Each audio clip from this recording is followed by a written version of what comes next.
Hey everyone, it's Katie and Mike. Say hi, Mike. Hi everybody. Wow, that was bad shading on my head. Is that better shading now? No, it's terrible lighting because we don't have the lights on. Oh, there we go. Yeah, I forgot about that. Well, there was light from the Buffalo Wild Wings because we're in our natural habitat.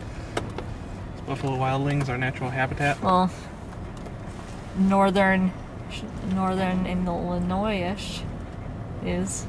Not really natural because we moved here. Anyway, hi, it's Driving Home the Movie. This is the first one we've done since a really shitty man at least became president-elect. For now. For now.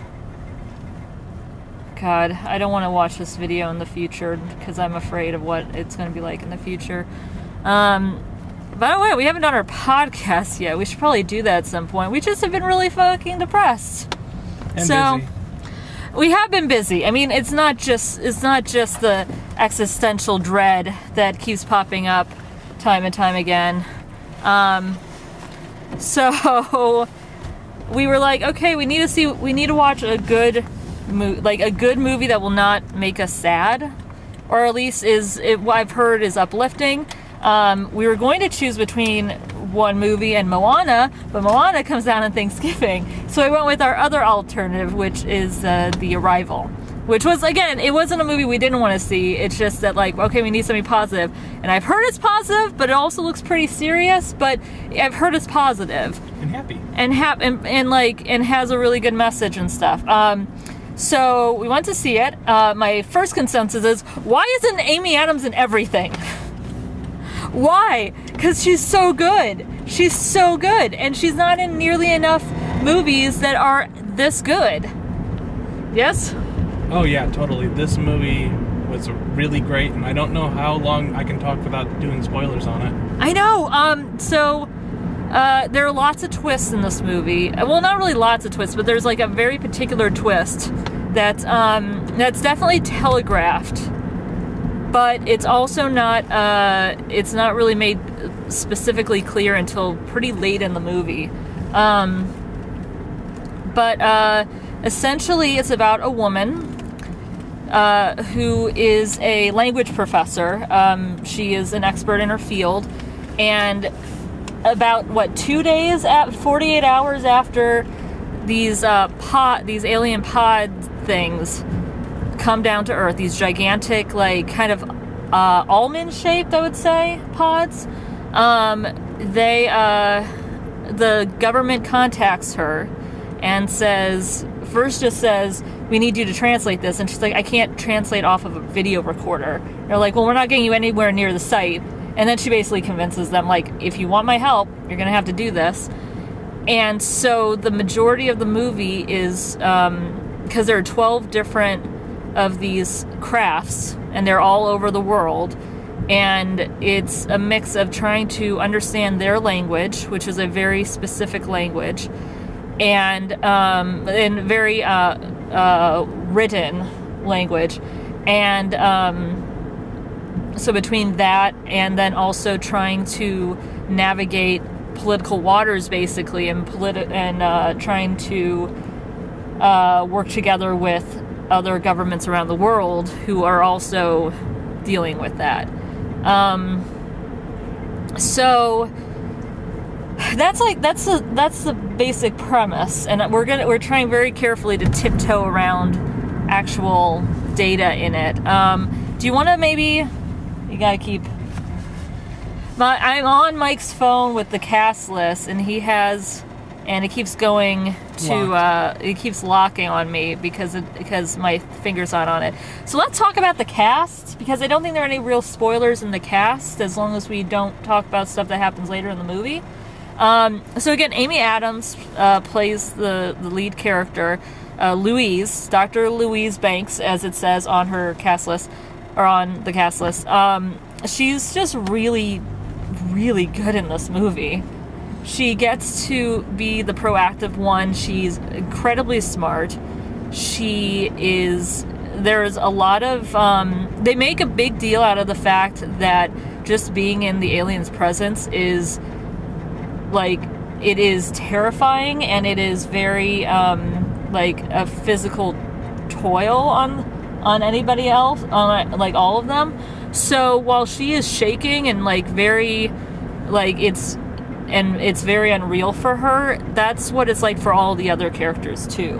And I think they do a really good job of not making her weak for seeming like unnerved, like awestruck in this like terror and awe and terror, you know. So she's just, it's a very subtle performance, and she's just really good in it. Jeremy Renner, who I was skeptical about this because Jeremy Renner doesn't always do subtle, he's actually really strong in this too, don't you think? Yes. Jeremy Renner plays it very well. He plays another scientist, I think, did they say a biologist? Astrophysicist?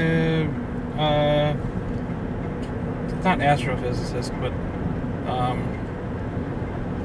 God, I can't remember what it was. I forget too. But he's basically he's working hand in hand with her. It's basically their project, but it's still by and large like there are. That's the thing. They don't seem to use his science a whole lot. Yeah, they don't.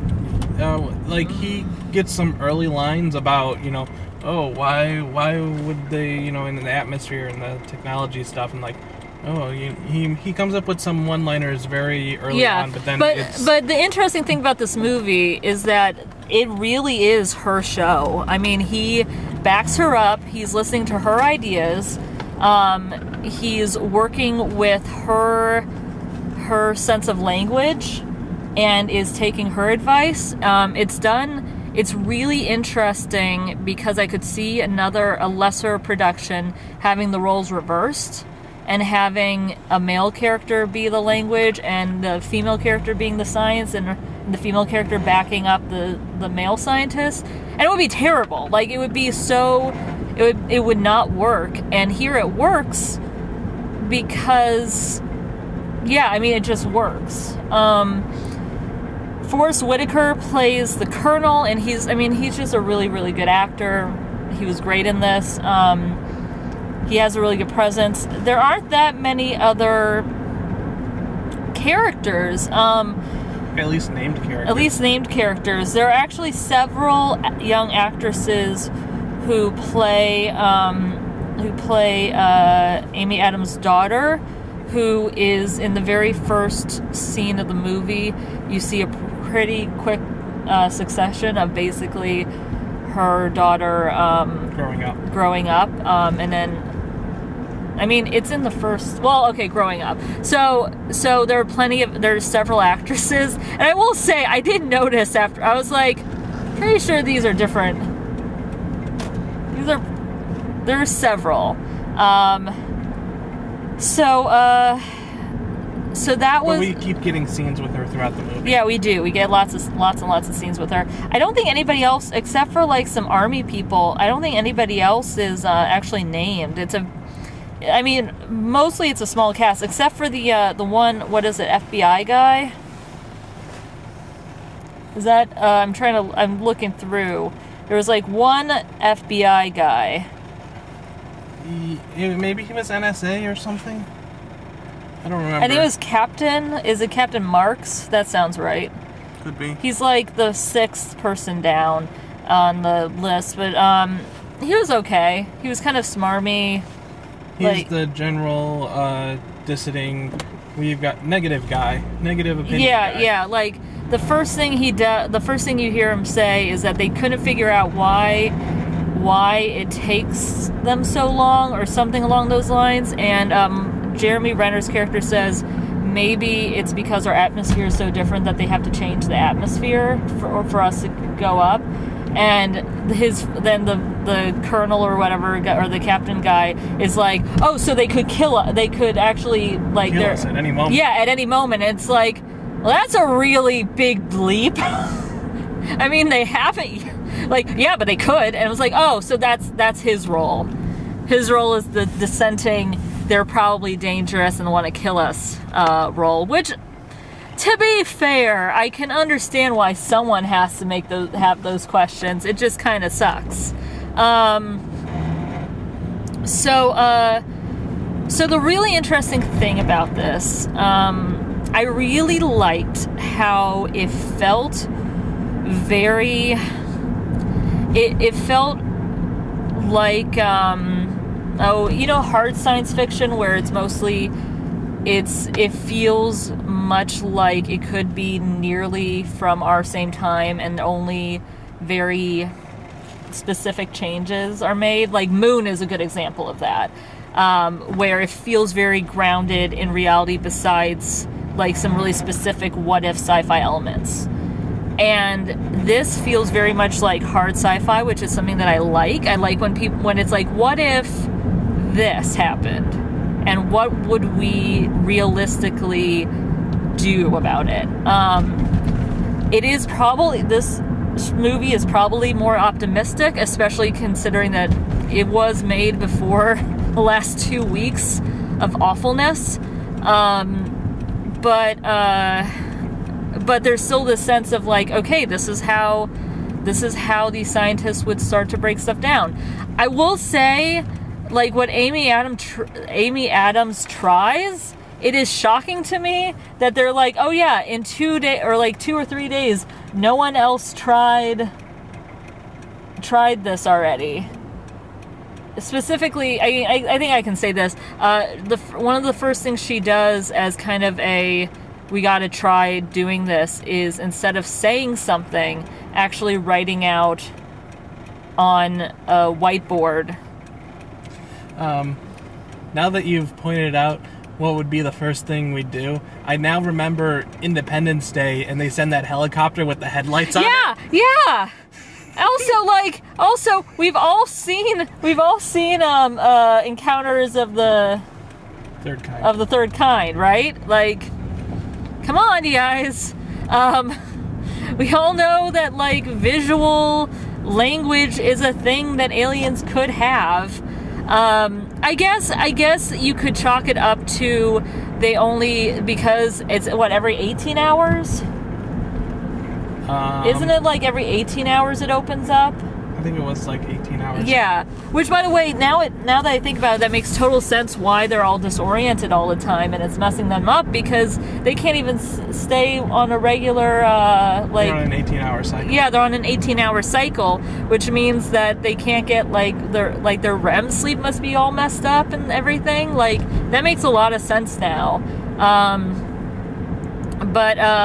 And I really like the fact that that the medical team are really gung-ho about them, contamination and all that sort of stuff. Yeah, and checking vitals and like keep pumping them in and being careful. There's a lot of where it's like a lot of the things that you would expect in a crappier movie for the people to not remember, and then you're like, why didn't they think of this? Why didn't they do these safety precautions? No one thought to wear hazmat suits. So there's a lot of really good, like, no, this sounds like protocol. This sounds like actual protocol that someone would use in the situation. Also, some of the favorite general lines of his, I can sell that for 2 days. Yeah. When she tells this anecdote.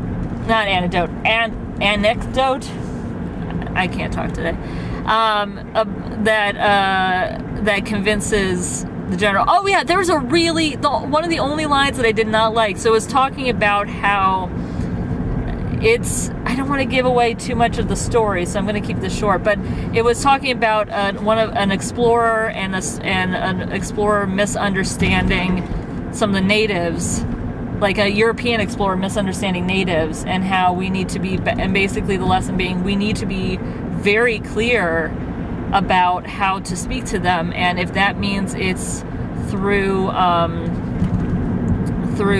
writing instead of language, that's probably the best way to go, And so anyway, Forrest Whitaker's character says something like, well, you know what happened to the natives? A more advanced civilization wiped them out. And I was like, maybe don't say that the Europeans were more civilized than, like, people they conquered. Yeah, the people they conquered. Not really true. I don't care that a black man is saying this in this movie.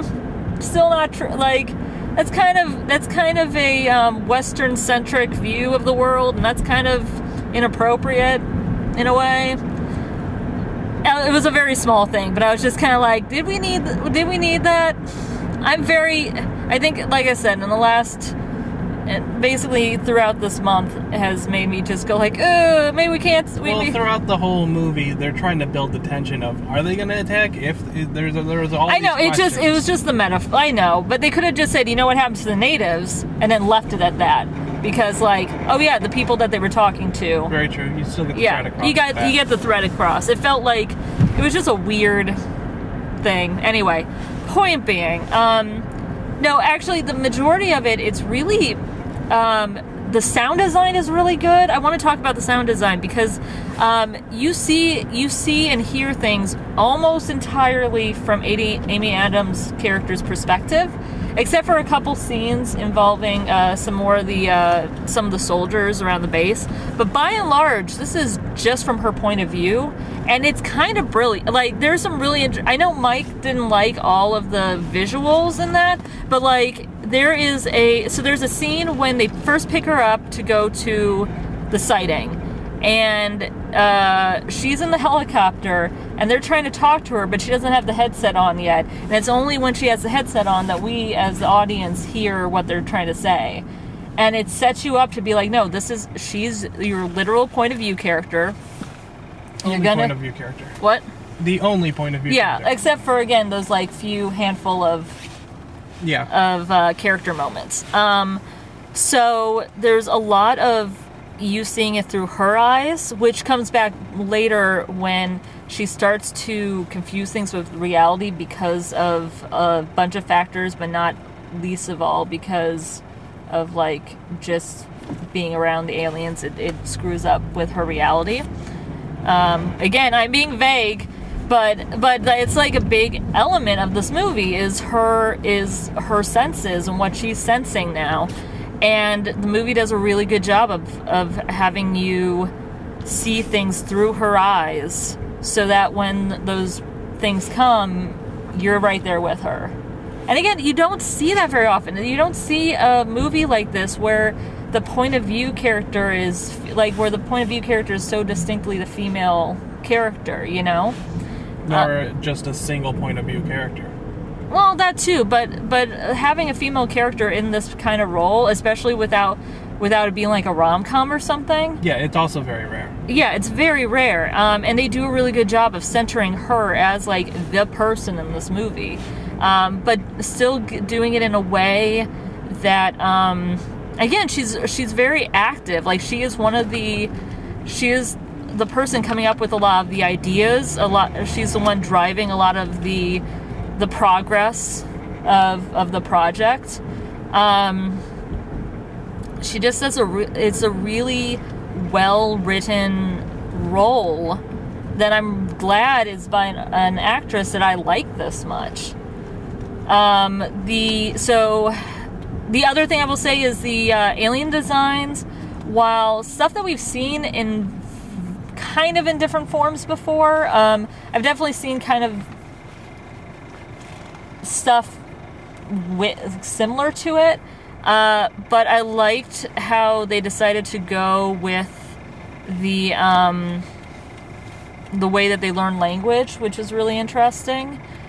I liked that there was a real sense of time, like that it took a long time, because they said months, like, and when she said it, it was like, oh yeah, that makes sense to me, you know? Mm-hmm. There is a little bit of a montage where it kind of like, and then this happens, and this happens, and this, you know. And Jeremy Renner's character, I think, is the one who's talking about it, which was okay to me because to me, it didn't say that he was leading the project. To me, it was saying that Amy Adams' character was so busy that he was the one that was writing down this particular, like, journal. Does that make sense? Yeah. Like, that was the sense I got, because you saw her working, like, the whole time throughout it, and it made me feel like it was more about him being the one to write this thoughtful composition. I don't know if we can say much more. I will say it is a very sentimental, very positive ending, which I don't think is like I said, other people have said as much. It is it at the time we're at now. I think it's in the real world, in our world. It's hard to not feel more skeptical about everything. I wonder if in a year's time, in 3 years' time, in 4 years' time, if we're going to feel the same way as you and I do right now. Which, again, it's like this movie came out at a very interesting time. Again, I don't know if the optimism of this movie is realistic or naive. I'm not entirely sure. I kind of hope that it's realistic, but you know. Yeah, let's get away from that. Let's talk about the movie. I'm just saying that that's something. It will be. I'm interested to see what other people think, because of where we are in this particular time. Now, if you're in the future watching this, going, oh, I wonder if I should watch this movie, I would also like to know what you think of it, because you might have a different opinion. So I don't know if there's anything else I want to say without spoiling it. Is there anything you wanted to say to the audience who hasn't watched it yet? I still think this is a fantastic movie. You love science movies like this, though, yeah, too. No, I love. I mean, and I do too. But you're like a big sciencey guy, and I really, as someone who, I took a little bit of language, like history of language classes in college, and I was an English major, so I have a real love of this kind of studying, this kind of. I really appreciate that they went, okay, like, what would the study of language be like with aliens? Like, how would we communicate? I love the idea of breaking down how you communicate. I feel like maybe in the montage they jumped ahead a little bit, and it's like, really, you found out exactly all of that? I don't know. There were a few moments where I was a little skeptical of how much they were able to connect. But I also don't know entirely how long that they were working together, working on this. Yeah. So with that, yeah. But I'm kind of with Mike. I really like these kinds of movies. I like the what ifs. I like the pondering of what this would be like beyond. I mean, look, Independence Day is fine, but, like, that's a really specific kind of alien movie, and I like the idea of one where it's a little more like Close Encounters of the Third Kind, where it's like, let's try to figure this out. Let's try alien mystery. Yeah, it is. I mean, a lot of it was that, too, and the designs were really interesting. There's a kind of surprise moment that I'm not going to spoil, but when they first, when Amy Adams' character first goes into the craft, where the visual is really good, and I just went, oh, and it's done, again, it's not like that big of a special effect or anything, it just was like, it was just a really kind of good aha moment that I really liked. Yeah, so, with that, again, do you have anything else to say about it besides it's really good? Okay, yeah, because we want to talk about it. All right, so with this, so go see it. Definitely go see it. I would definitely say it's a really beautiful movie, so I would say go see it on the big screen if you can. Like, I would definitely try to see it on the big screen before it leaves theaters. Yeah, it's really well done cinematically. Yeah, I mean, it will be fine, and it's just not going to have that same scope. It has a really nice scope with that big of a screen. All right, so go see it, but now, spoilers. Spoilers. So, I mean, where do we start? Do we start with the big... All right, so it's about time travel, basically. It's about being able to see It's not exactly time travel. It's basically the shoot. It's a Vonnegut novel. Crap. It's not Breakfast of Champions. Crap. But it's you want to talk while I look this up? Yeah. So everything is wibbly wobbly. Yeah. And I called it from... Not that soon. You called it middle. I really did think at the first scene, and then we went back to, we saw the whole daughter growing up, and then we went to Amy Adams, and then Amy Adams, and we see her life, and then, because the opening monologue was all about sort of time and sort of stuff. Slaughterhouse 5. Sorry, it's Slaughterhouse 5. That's what I was thinking of. I'm sorry. I didn't mean to cut you off. But I really was like, oh, I bet the thing is that this daughter's in the future. And then it kept going, and it kept leaning towards that because she never talked about her daughter in the past. And I was really like, okay, yeah, the daughter's got to be from the future. And I told her mid-movie, and I called it. I was really happy. You did really good. So here's the thing. They do a really good job of making you think that Amy Adams is sad because she lost her child. So you see first her holding her baby in her arms, and then it really quickly goes through the progression of her playing with her daughter having a fight, but her daughter then, loving her, and then hospital, chemo, her saying goodbye to her daughter and crying and walking down the hall. So, and then the next thing you see is Amy Adams going to go lecture because she's a professor. So, and she is a very she seems kind of sad and quiet and everything. So, your brain is going is thinking okay, she's she just sad and lonely and she's in this big house alone. So you think that she's lost her child, and that's why, she doesn't have anyone else. Yeah, she doesn't have anyone else. And later on, they even when Jeremy Renner and her are talking, and he's says something about I was never good with languages, and that's probably why I'm single. And then she goes, "You can be good at languages and still be single. I'm living proof," or something like that. And so you assume it's that oh, her and the girl's father broke up or something, or she had the child without the father in her life, whatever. No, turns out. She is in the future, and it's Jeremy Renner is the husband. So, and in the future. And see, it all totally worked with my theory, and I was never proven wrong by the movie because I was totally right. No, you did good. You did good. Again, it's because Amy Adams is so good that she tricks you into thinking that she is the sad woman who lost her child at the beginning of the movie, and it said she's just really lonely and quiet. But yes, totally buy it, and because it's so damn subtle. And then all the flashbacks with her just looking exhausted. She's exhausted because she's exhausted, and all the work she's doing, and not because she's sad about something.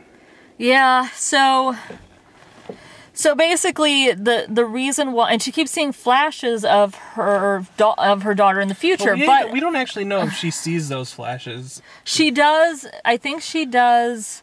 She does once she starts talking to the alien. Yeah.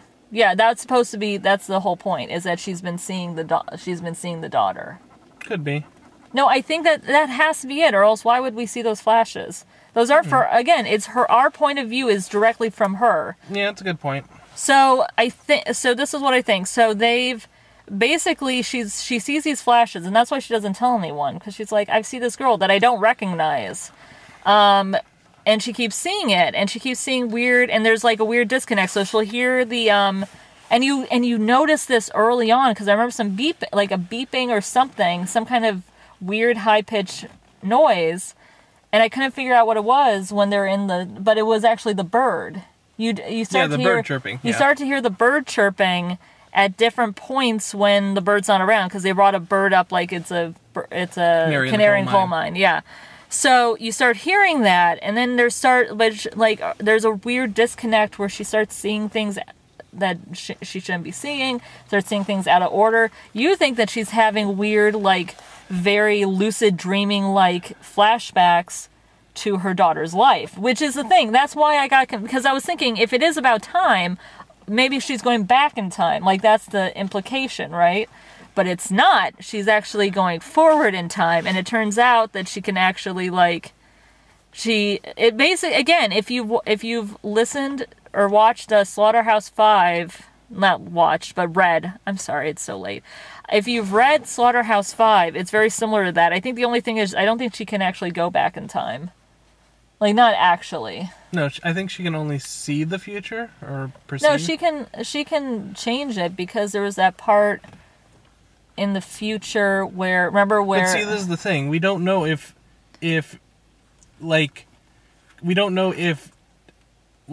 there's alternate path, and that she's choosing the path, and that there's only one path, and she's just going through the motions of completing the path. Maybe.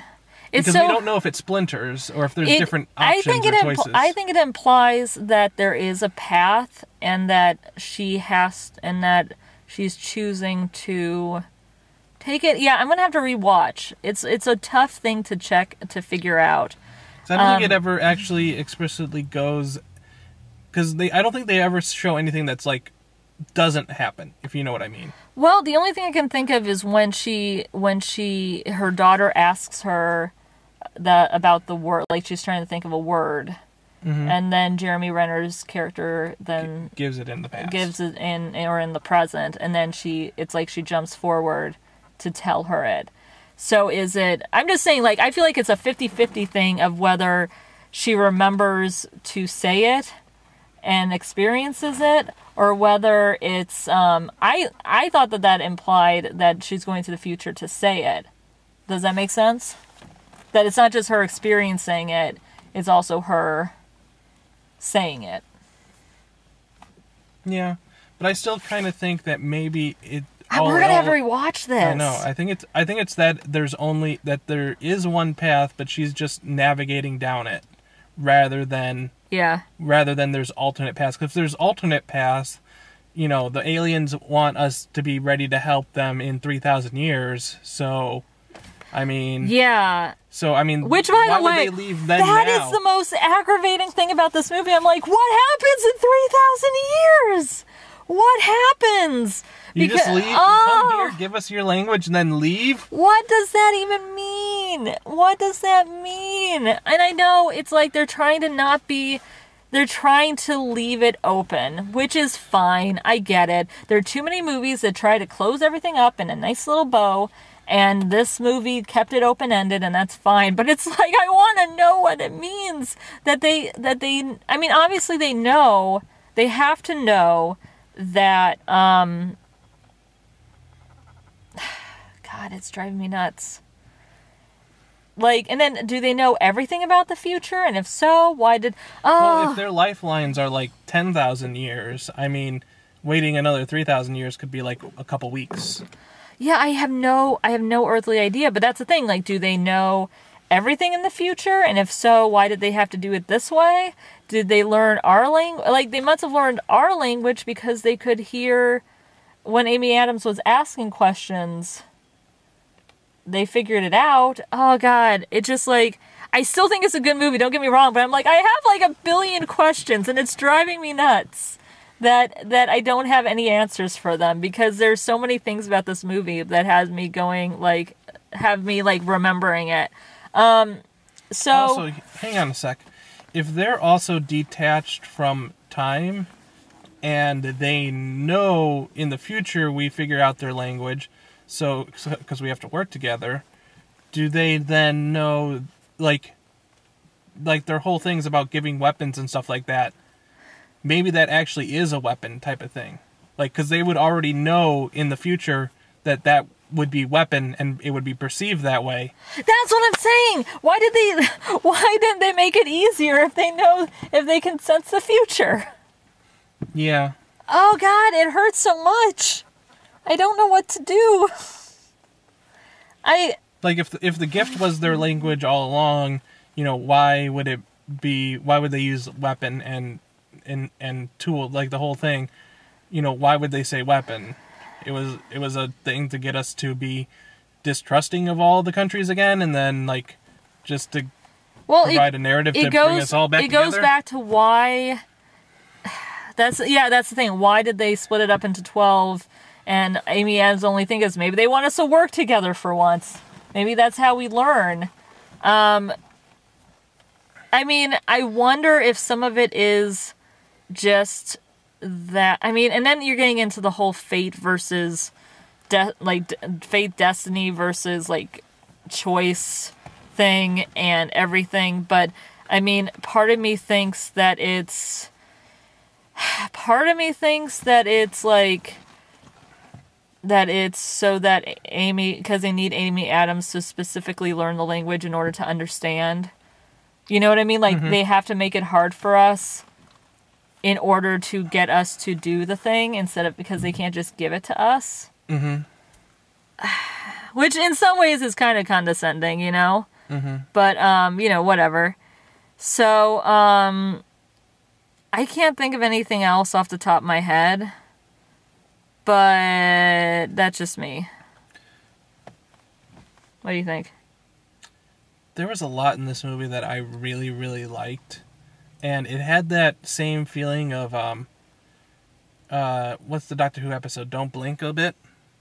Because that one puts it in perspective a little bit. Yeah, well, it's a timey-wimey. I think I might have even whispered to you, timey-wimey! Yeah. But like I said, no, it reminds me more of, like I said, of Fahrenheit 451, honestly. Well, you've read that book and I haven't. I think I have it. You should read it. It's about a guy who's unhinged from time. Basically, I forget what the actual phrasing is. Actually, I should have. Unhooked. No, Unhinged. it's like the very first Detached. line of. Would you stop it? Removed. Quote. First line. Let me look it up. Sorry. I know this is very exciting for you, but it's going to drive me nuts if I can't remember what it is. Sorry. What else did you have to say about it? I think it's super enjoyable. I kind of get bored with the sort of, like, it's very sort of black, white, and shades of gray. Like, it had that same, like, color palette throughout the entire movie. Oh, like, actually, like, the colors. I thought you meant, like, ethically. No. I mean, like, it was very harsh tones on black, whites, and then shades of gray, and sort of, like, everything, all the colors were really muted. The only thing that ever actually really stood out a lot was Amy Adams' hair, which was just red. Yeah, I did like I liked the visuals of the, Because, I mean, it's shot very specifically, the colors. But, like, I get tired of that look a lot, because it feels like a lot of movies sort of, like, go that route. But like, grimy, kind of? Grimy, yeah, a bit grimy. And I think it works for this movie, but I just wish less movies did it. Also, it's Billy Pilgrim has come unstuck in time. That's what it's a very specific line. It's a very specific line. Double check I even got it right. Let me look.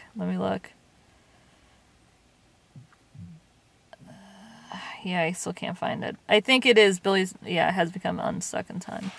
But it's the same kind of thing where he jumps around in his body and he sees all of himself at once.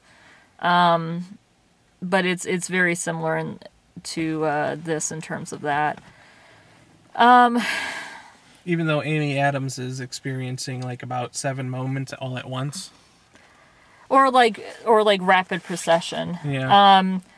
Yeah, there was that really, really creepy visual of, I think she was actually dreaming, and Jeremy Renner asks her if she's dreaming in their language. and she's hearing the like canary chirp and the weird noises. Yeah, I and think she that says one was something. I think that one was a dream. Yeah, but then immediately like she just looks up and it's the alien in person, and you're just like, holy crap. You know what's another thing I really liked? The scene where they introduce the general, and she like talks to him, and it's like she makes that demand, and then she doesn't back down from that demand. Yeah, I really like that. She she says he walks into her office, and then he's like, "Can you?" And eventually he gets to, "Can you translate this for me?" And then it's just a bunch of guttural noises, and then yeah, she's like on an audio recording, she's like, "I can't do this. I need to see them." Like, do they have mouths? Do they? He's just like, "I can't. You're not getting in there." She's like, "You're asking me to do something I can't do. I can't do this." He's like, "Well, fine, we'll go to someone else." And he had mentioned the other place that they were going, which is totally, by the way, a tactic where he was like, "You already have clearance. That's why we came to you first." Instead of Cambridge or Columbia, I forget Columbia, which one. maybe, I don't know. And she's like, but again, it's so a manipulation tactic. Like, "Oh, you're not our first choice," and she asked, like, is it, I don't know, I forget Dr. Benton or something, and he's like, maybe, or like actually is, and she says like, ask him what the Sanskrit like word for war is, and then that night they come to her at her house, and he says what it is, or the general says what it is, and he goes, "What did you say, or what do you translate that as?" And she says, "What, asking for more cat, or like asking to trade cattle," something like that. Yeah. And then that's because the point is that you don't want someone who immediately translates what could be a peaceful request as war. Like, that's the whole thing. Even though I wish that line, because it was over the helicopters were going over. Yeah, that was another annoying thing about this movie. Sometimes everyone's yelling over something really loud, and you can't exactly hear what people are saying. I almost wish that there were subtitles. If they wanted to keep it very realistically sound-wise, I wish that they had subtitles at that moment. They use subtitles later in the movie. They do! They use subtitles later in the movie, so, like, why not, you know? Again, we're nitpicking. I am really excited to see this movie again. Like, I want to get this on DVD. Again, you didn't like the visuals as much, but I loved, like, the weird swampy... I love the weird, like, fog. Yes, the fog and the aliens and their language and how they communicate and all that sort of stuff. Excellent. Excellent design. I love all that stuff. The thing that bothered me about the visuals in this movie was you defended it as Amy Adams' perspective stuff, but there's some points in this movie where the camera is just completely blurred and you can't see anything. You just hear bits about what they're saying. And you defended it as being Amy Adams' perspective, that she's just walking into the room and that she wouldn't see that, and that, that she's only hearing the conversation, not actually seeing it. Which makes sense, I guess, but it's sort of annoying when the entire image is super blurry. I can see that. I just thought it was okay. It didn't bother me as much, and they did less as the movie went on.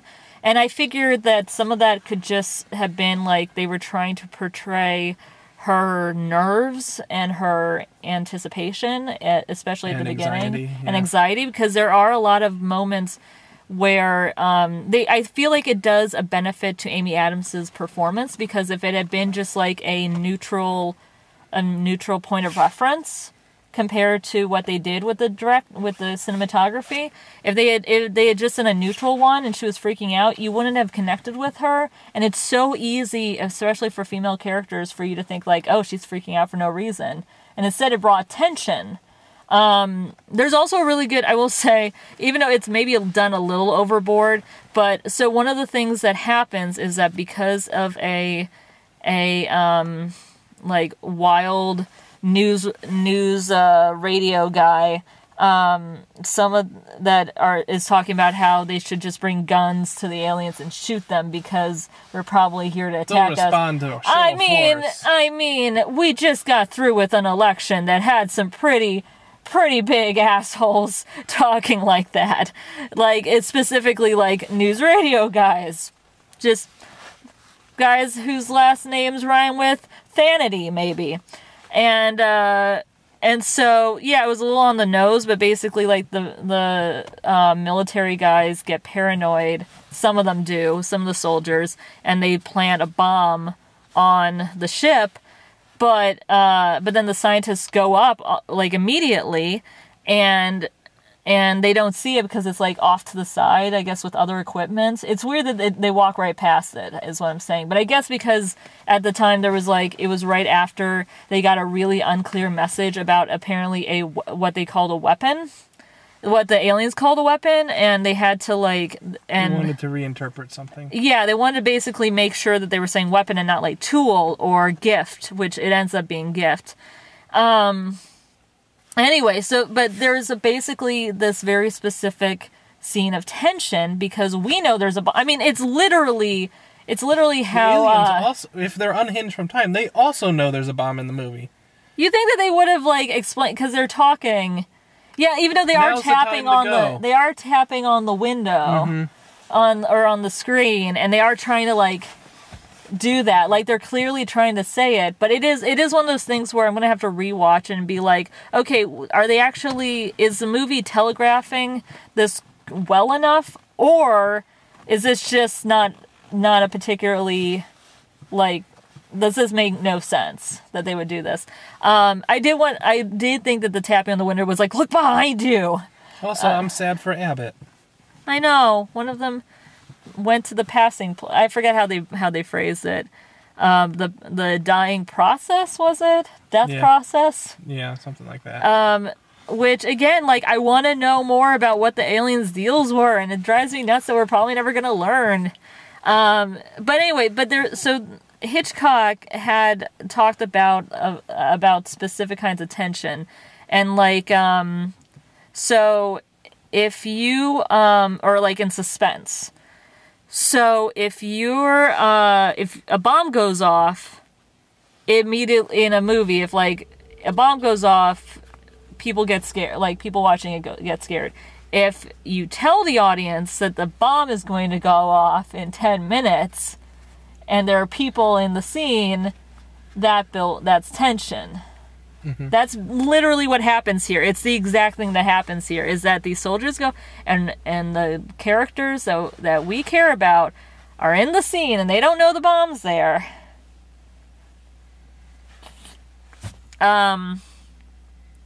Again, like, I'm gonna have to rewatch it to see the aliens' perspective, and, like, to try to figure out if we can parse anything from it now that we know the whole movie. But yeah, it's a really fun watch because of some of the ideas that go through, because of the performances. It is very optimistic because basically Amy Adams convinces the Chinese general through looking in the future when the general tells her, like, the exact thing she needs to say to him. Which feels a little bit like cheating, like, but at the same time, I get it, they need to rush the movie.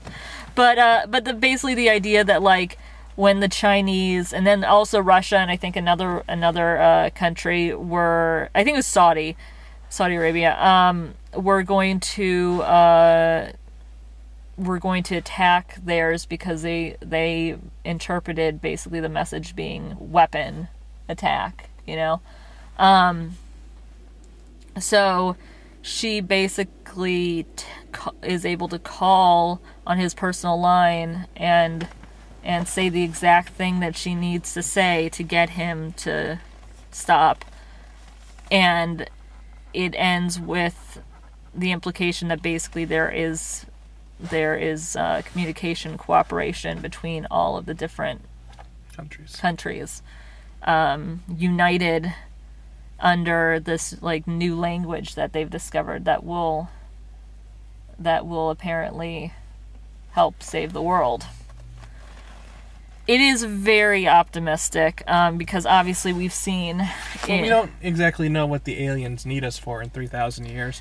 But this is the thing we needed to help them in 3,000 years. Yeah, and that's the thing. Like, so we don't know that. We don't know. There's also the sense of like, okay, so we all have, so very specific people can learn this language and can see time in a different way. But how we use that and how governments use that, it just like the cynic in me, because it feels like a very cynical age that we are in right now.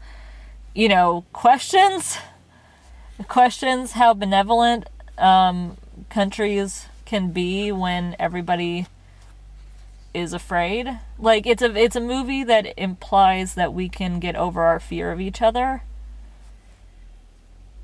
And that's a hard thing to swallow right now for me. I can understand that.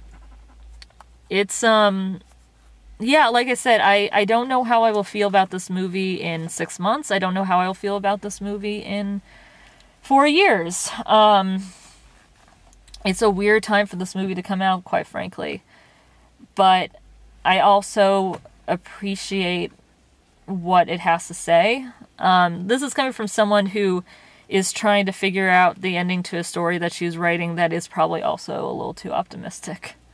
But I would rather, like, I don't think it's necessarily a bad thing that some of our stories, some of our movies are optimistic and have a message that we can actually get through this. That, I think that's all I have. I can't think of anything else off the top of my head. I think it is definitely worth a watch in theaters because it's a really visually effective, I was going to say, but dynamic too. There's some really good design work. I love the sound design in this movie. It's done in a way that it's really smart and is engaging, and again, I just feel like there were some really good choices made in this movie that make me happy.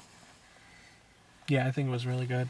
I think this is one of those movies you could talk about for like hours and still come up with more ideas. Yeah, I really want to. I could see this being like a sci-fi fave for a lot of people. Again, it's a very hard sci-fi sort of movie, but it works in really specific ways. And I just want to I really want to rewatch it. Maybe not, I want to process it and maybe rewatch it at some point and when it comes out on DVD, and see what else it's saying, you know? I feel like it's a movie that has a lot to say, which is kind of cool. Maybe hidden secrets too.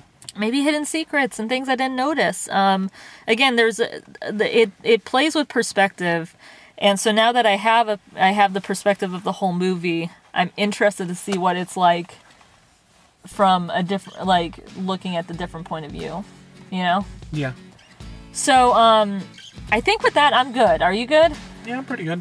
All right. Well, Katie and Mike, justplainsomething.com, and we'll see you later. Bye, everybody. Bye.